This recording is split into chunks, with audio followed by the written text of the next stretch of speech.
Alright, today we're going to discuss replacing the air filter element on this 03 Ford truck with a 6-liter Powerstroke engine. Now, when do we replace this? Well, a lot of people do it just as routine maintenance. Every other oil change, or at least once a year, they're going to replace it. Sometimes, if people have a performance issue, or if the indicator on the back cover here shows that there's an issue or a restriction, people will replace it.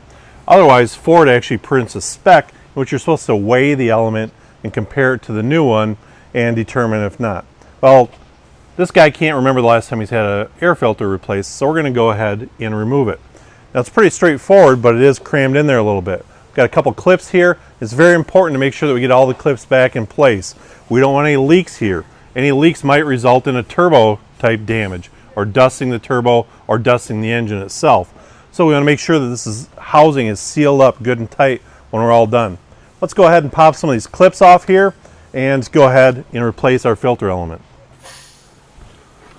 Alright, well, we could just pull the clips off here. As you'll notice, this housing is already missing a clip. So we're going to replace this and make sure it's sealed off properly. But we've disconnected the mass airflow sensor, disconnected this from the turbo inlet, and pulled the oil dipstick out and pulled off the hose off the Dagus bottle and remove the whole housing. Just makes it a little bit easier to access. And now we can pop these clips off and separate the housing here in order to install our new filter element.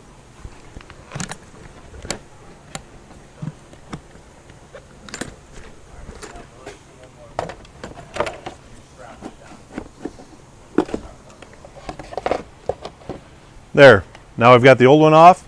I'm going to take my new one and reverse the removal process, get it installed. We're going to install the new clips in here and then reinstall it back into the truck. Make sure it's all sealed up good and proper, prevent any other damage to that turbo or the internals of the engine.